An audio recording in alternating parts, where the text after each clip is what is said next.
Hi, I'm Neelima Chakra. I coach professionals to increase their capacity and effectiveness, be visible, valued, and rewarded, and be the leaders they want to be. In this 11th episode of the series, Leading with Purpose, my guest is Shubha Gupta. Shubha has 24 years of IT industry experience in consulting, delivery, program management, and quality. She currently plays the role of Client Services Excellence Leader for South Asia sector at IBM Consulting, India. She's passionate about building project management capabilities. Beyond work, she's passionate about ancient Indian knowledge systems and eagerly studies them. Welcome, Shubha. Thank you for joining Leading with Purpose. So shall we get started? We've been wanting to do this for long. Sure. Okay. Looking forward to it. All right. So tell us about yourself in 5 sentences. At the core, I'm someone who holds her ethics and moral values at the highest at everything I do. So if I have to tell you, Shubha Gupta, she's an individual driven by passion, and I will give that to you in like a bold and underline when I mention myself. I'm a staunch believer of the grass being green where it is watered. So basically, you put the efforts, you reap the results. Given which, in fact, in my circles, I'm nicknamed as live wire, bundle of energy, be it about leading from the front or being the driving force behind my team's success. For me, the math is simple. Uh, if I want it, uh, if I have my driving factor identified, I'll work for it. And if I work for it, I won't stop till I make it happen. So yeah, it's true at times that I do get what I want. Besides this, yes, I am someone who treasures friends and relationships, both at work and outside. And having said that, I would not hesitate even an iota to nip off toxicity. Because over the years, Nilima, I've kind of realized there's no point carrying baggage. So I choose to keep away all that weighs me down. And when I say this, it's mentally, physically, overall, because I choose to soar high, right? And for me, it's always about being a pure version of myself, never intimidated, never jealous. I have my own goals, I have my own blessings. For me, it's always me versus me. Yeah. And my 5 surely cannot end without the mention of being a doting mother to a very fine young gentleman since 2007 now. So, Shubha, I know that you are a proponent of holistic management, and I think you brought a lot of it in your introduction itself. But tell us more about the concept. Yes, I am a believer. Rather, I have turned into one, having seen the myriad of projects of all size and shapes, spanning from pharma to telco, government public sector projects to multi-million industrial projects, even for those upcoming entrepreneurs that are there, right? One cannot simply ace the game without a good holistic balance of logic and emotions. And it is kind of now getting pertinent even more in the times we are. uh, just like the soul needs the balance of your yin and yang, your shiva and shakti. uh, there is this body which needs that wholesome diet. Our deliveries and management also need to be managed holistically. It's been long that we've been overtly, I will say, focused on that triangle of people, process, technology. It's time we did a double click on each of those paradigms. And when you do that, you realize it's the people at the center of each of it. It's the people at the center of the process that you follow, the technology that you bring in, and at the center of that, the human. It is those emotions that we carry all along. See, in consulting or businesses that we do, right, we tend to get a lot of data, we do a lot of market study, and in fact, they are all right, appropriate, should be used as needed. But we have often seen people walk out with a long face from that boardroom saying that, oh, today I just didn't hit the right chord with the CIO, CTO, whatever. Uh, our kind of ways and means are heavily driven by numbers, analytics, trends, essentially all of it being left brain. Gen Z, Gen Alpha, our times now have differing demands. What wins the game is bringing in that right balance of your right brain. uh, right brain where it comes to factors like emotions, inclination, those human connections, understanding the dynamics of a given situation beyond those trend charts, those PPTs that we have. uh, in fact, we all would have heard this sometime or the other, Nilima, that workspaces are meant for extreme professionalism, and you must keep those emotions out of the door when you walk in. Haven't we? Yeah. So, but hold on. Professionalism understood, but humans do not come with a remote control, right? What kind of environments are we creating there? When something goes wrong, even with your system, your computer, you do get an error message saying that system overload, not working. But when something goes wrong with us as humans, what you get is feelings. Feelings saying that, oh, I'm overwhelmed, overworked.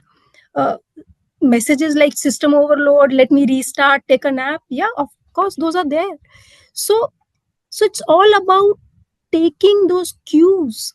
High time we help advance vision of a world which is holistic about bringing this people factor to the process and technology. I so recall, in fact, my first job, it was a new org and we were setting up processes. My then department had said that no matter what we do, uh, systems that we bring in, there is no system that is above the ethics of people who follow it. And this one liner somehow has stuck with me for decades now. The question to the table for maybe all of us there is, are we building that north star? Are we building that guiding factor for such ecosystems, uh, that are cognizant of the mindsets, the thought processes at play? Someone may be having a not so good day at work, someone may be having a supercharged day at work.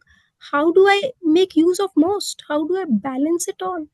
So yeah, that's where it comes from. Shubha, what are the beliefs and behaviors that helps in actually implementing holistic management? Mm, well, Nilima, we really need to understand that holistic management kind of weaves this rich tapestry of behavioral science into the fabric of delivery management. It kind of, if I have to say, borrows its wisdom from social psychology, and it has a lot to do with the depths of neuroscience. Some of the famous works, if you see, of Richard Moriel, or for that matter Peter Taylor, who wrote that Manager Who Smiled, they do talk of success is a large part behavioral and some part technical. They do give a 70-30% breakage to that.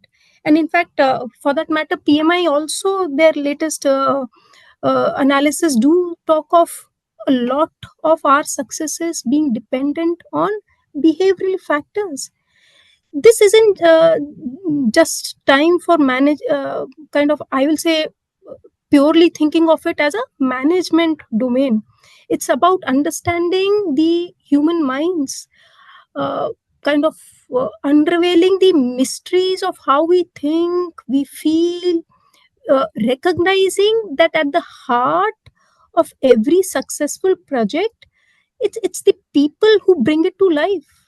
It's like a celebration of human potential, which is boundless. It's a matter of us tapping it. It's acknowledging that the pulse of a project beats on those decisions, those passions, those interactions with those who nurture it. This is where, I will say, the technical expertise meets human empathy, where your schedules and tasks need to be and have to be intertwined with the dreams and aspirations of people. I may have someone on my team who aspires to be a master inventor, and if I give that person the task of taking stock of schedules and tasks, it's me who's failing as a leadership there. You got to again match the wavelengths. You got to again see what fits in appropriately at each instance. So this holds well for internal team and my external clients alike. We even have this advent of Gen AI now, which calls for a paradigm shift to a promising future. No denial to that, but it does ask for merging complexity of human behavior in the project ecosystem and harnessing your AI's computational power to cater to it. Uh, as we advance, this synergy of these fields will redefine a project's success, making it a, I will say, balanced blend of efficiency, precision, human insight. Uh, it's on us to build those extraordinary people who will in turn maybe who in turn have that huge potential to bring in and build those extraordinary things, give them that bigger purpose of what they are doing, why they are doing it. In fact, believe me, not one, I've seen multiple projects change the game on ground. The deliveries that were going down south, changing trajectory when the teams connect with the larger purpose. We had this project on COVID vaccine management. When the team could connect to the larger purpose of saving lives, they could think through better and more apt use cases, driven by the fact that it's lives of people that we are touching. But more than a methodology, I will say it needs to be a movement. uh, it's a call to bring back humanity to those stressful corridors of those heated boardrooms, to look beyond spreadsheets and those Gantt charts and see the living breathing soul of every project. We simply need to take a step towards not just managing projects, I will say, but rather elevating them into a journey of human collaboration and achievement. Uh, I will say it's a future where projects don't succeed. Rather, they thrive. They thrive on the richness of human spirit and understanding. Yeah, that's where it has to go. Your enthusiasm is kind of, reaching me through the screen also. Uh, so Shubha, what what needs to change at different levels? Of course, this is everything, right from management science to probably colleges to organizations. Um, if you could, where would you start? Well, see, there are point in times you can lay it out perfectly, but if you ask me where to start, I will say start at your own home. Start with your own self. It's us who are overtly complicating it. There's this another incident that has kind of stuck with me over the years, and a simple one, Nilima. So I was traveling with a work colleague. He got delayed, and and the reason he tells me is his toddler would not stop asking questions. Daddy, why are you leaving early? Because I have to reach another office. Why another office? Oh, because we have a workshop there. Why a workshop? So they will go on and on and on till they get their why right. Okay, let's do this little role play here. Huh? I'll be the 4-year old in the room and ask you a couple of questions. So Neelima, why are you doing this podcast today? My idea is to help the mid management professionals who want to grow in their careers understand that, okay, there is no one way to succeed. They can take whatever they have learned and they can make it their own. And I'm bringing in different senior leaders who have made things their own and who have succeeded. Perfect. And why would you want them to succeed? Everybody wants to succeed. And when they don't succeed, it affects their morale, it affects their Ah, emotions, and that is why they come to me. perfect. You see, you hit a different high of performance when you have your purpose, your why in clear vision. We need to get back to the basics. So I'm going to ask you, how have you used these beautiful concepts in your own career? And I know that you've spent a large amount of time in one organization. And when that happens, things are working from both the sides, from the individual side and also from the organization side. Um, so, everything that you've said, tell me, how has that come alive in your own journey? Uh, in fact, I'm still amongst the youngsters. We have people doing 25, 35 years happily here.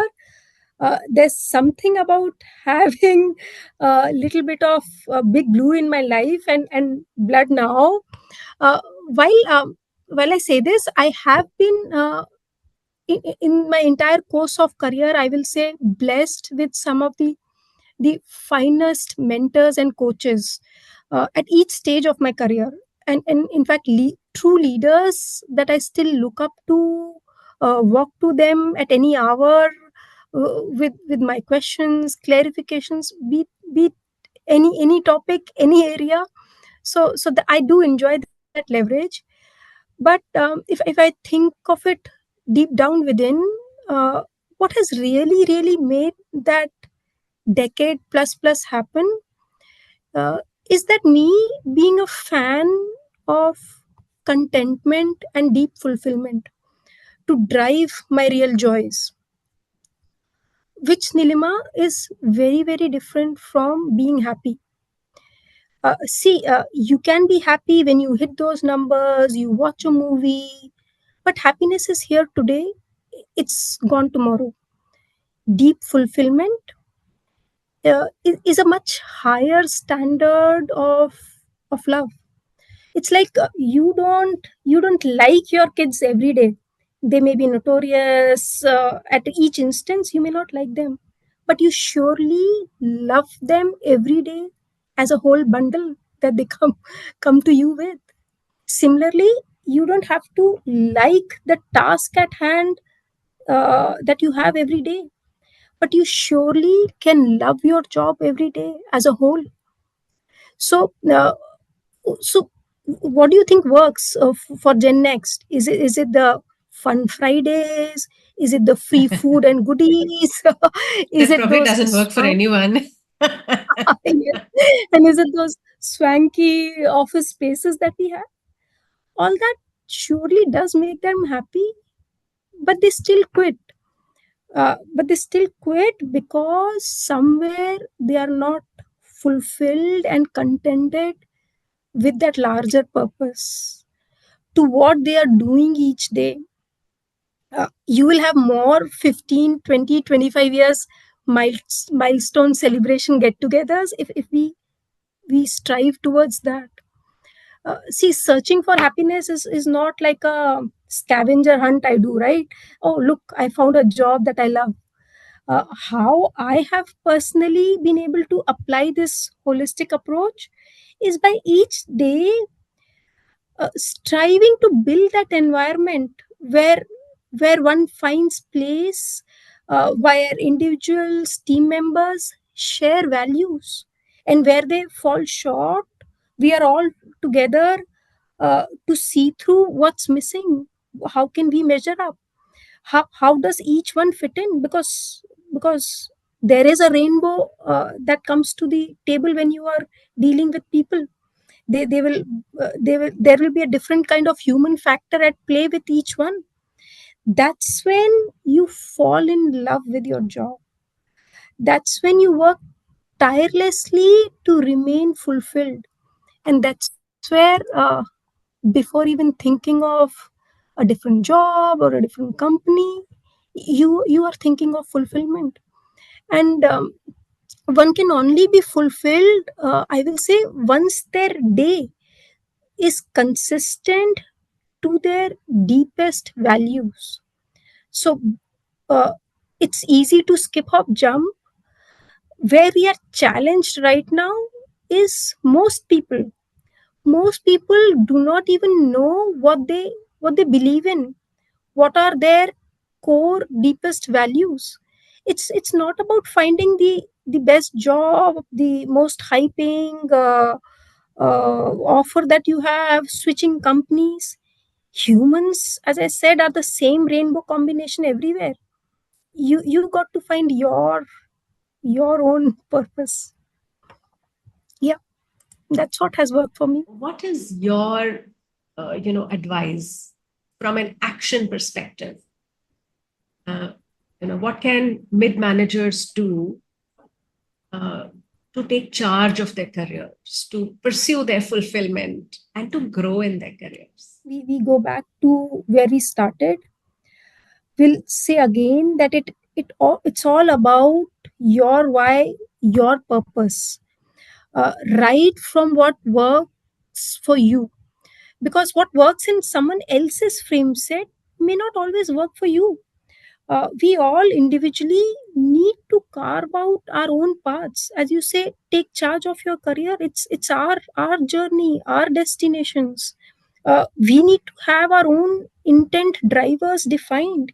My compelling reason will be very different from yours. All that I will say is to all your listeners there, Nilima, is be fearless. Go ahead and make those mistakes, and while you do so, fully own them. Don't let anyone, in fact, take away your mistakes. They use it against you. Your mistakes are your own. It's your greatest opportunity to learn. You got to be nimble. In fact, if it's for me, I'll start over 50, 100 times if I have to. Do course corrections, change, improve continuously. That doesn't bother me at all. What bothers me, or rather scares me, is stagnancy. I don't want to be put in a box, have limits defined. Mid to senior executives are more about those leaders who need to know what is it that I'm ready to fail for, and what is it that I will not sell my soul to. What is it that I am ready to get humiliated, get shouted at for in that boardroom? I will stand up to what's right. It's like those soldiers who know what is it that I can die for. Find your own personal passion, is all that I will say. Have the belief that I can achieve whatever I want once I put my mind onto it. That's when you drive. That's when your teams make that transition from having you as the leader to having you as our leader, which is a sea of a change, and the most important transition you can bring in.